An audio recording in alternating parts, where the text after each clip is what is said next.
Hello， 大家好，欢迎回到外媒看中国，我是安博人。It's time to set the record straight once and for all. China does not sell fentanyl to the US or to Mexican drug cartels or to anyone. On top of that, fentanyl, known to North Americans as a deadly illicit drug that kills many, is known to the rest of the world for its legitimate usage as an important painkiller used in hospitals across the planet every single day. So why is it then that President Trump and others in the United States keep blaming China for their country's drug problems? One of the reasons Trump listed for his new 10% tariff on China was the flow of fentanyl into the US. And others, like former Secretary of State Mike Pompeo, outright lied to the public, blaming America's drug abuse issues on the Communist Party of China. So what's the reality? Well, today I will spell it all out. This is Reports on China. I'm Andy Borham in Shanghai. Let's get reporting. On February 4, US President Donald Trump announced a new 10% tariff against Chinese imports, with one of his key reasons being the flow of fentanyl into the United States. But this is the confusing part. China doesn't sell fentanyl, and in any event, fentanyl is a legitimate painkiller used around the world every single day. So what's going on? Today's video is going to be really simple and clear up once and for all of the misinformation about fentanyl that the US continues to push to the Western world. First up, I'll share with you guys this tweet that Mike Pompeo sent, which highlights the lies going on in the US. And then I'll share my viral reply. Pompeo tweeted, "The Chinese Communist Party could stop the fentanyl shipments if they wanted to. They haven't. President Trump is right to impose costs on them." I replied with some basic truths and received nearly 10,000 likes. 1. China doesn't sell fentanyl, it sells precursors. 2. Fentanyl is an important painkiller used in hospitals around the world every day. 3. China sells precursors legally and ethically around the world. 4. Only North America has a drug abuse problem. 5. Sort out your own problems. Now, let me explain. Last year, 89,740 Americans died overdosing on fentanyl they purchased illegally. Recently, the potent painkiller has become a favorite with American drug addicts, but just a small amount can lead to death. An individual taking just 2 milligrams, about the size of a couple of grains of salt, might overdose. Rightly so, fentanyl has become a hot topic in the United States, and its name has become synonymous with illicit drug use and criminals. But that hides the reality. Fentanyl actually has a legitimate use as a strong painkiller.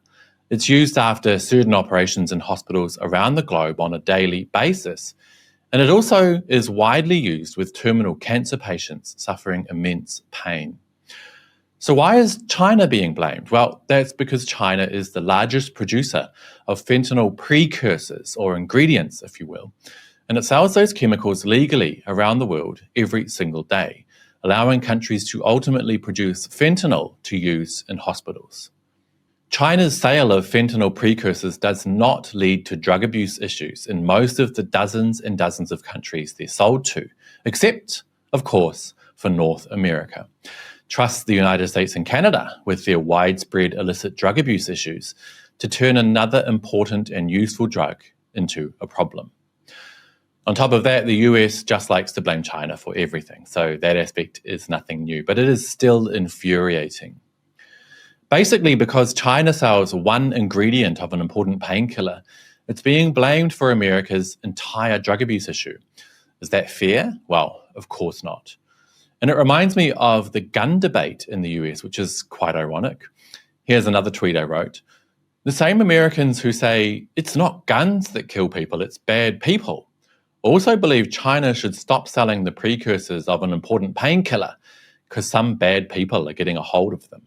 It's as logical as saying that China should stop exporting steel because some people could use it to make knives that might kill people. Trump argues that China is selling the fentanyl precursors to Mexican drug cartels, but that's also a dumb accusation. Of course, China isn't purposefully selling anything to criminals. It's not like the gangsters call up and say, "Hey China, it's the drug cartel here. I need some more goodies, bro. Hook me up." Of course not. They pose as legitimate buyers. They're criminals, after all. Another funny thing is liars like Mike Pompeo suggesting China, one of the only countries producing these important ingredients, should stop selling them in order to stop drug abuse and the subsequent deaths in the United States. Well, I could tell you right now, if China stopped selling those precursors to the US, they'd say China is abusing the basic human rights of Americans by not allowing them to have access to an important, potent painkiller after they undergo surgeries in hospital. What needs to happen is America needs to sort out its own drug abuse problems itself and stop shifting the blame to China. And they need to ask the question, why is it that so many ordinary Americans feel the need to take illicit drugs in order just to get through the day? What is making their lives so bad that they'll risk death just to get high? Those are the questions Donald Trump needs to focus on, because blaming China is not only unfair, it's unsustainable. And on that note, that'll be it for today, you guys. But as always, I'd love to hear your thoughts. Should China call Trump's bluff and just stop supplying those important ingredients to the US? Did you know that fentanyl is a legitimate and very important painkiller? And why do you think North America has such a rampant drug abuse problem? Let me know down below, and don't forget to hit like and subscribe if you haven't already. It really does help the channel. I'll see you all next time. Bye-bye.